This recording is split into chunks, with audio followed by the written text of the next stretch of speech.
twin with balcony. Yung we paid twin with balcony. So, double single bed. And a dressing table. And a beautiful view outside with the sunset. Look at that.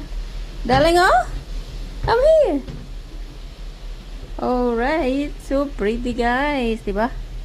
Oh, pwede kayong mag-relax, mag-inom dito. May table.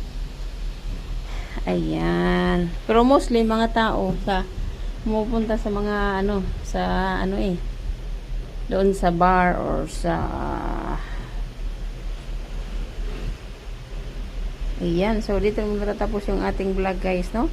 Maraming salamat at don't forget to follow, comment, and share. Bye-bye, everybody.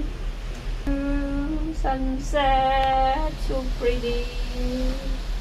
Bye.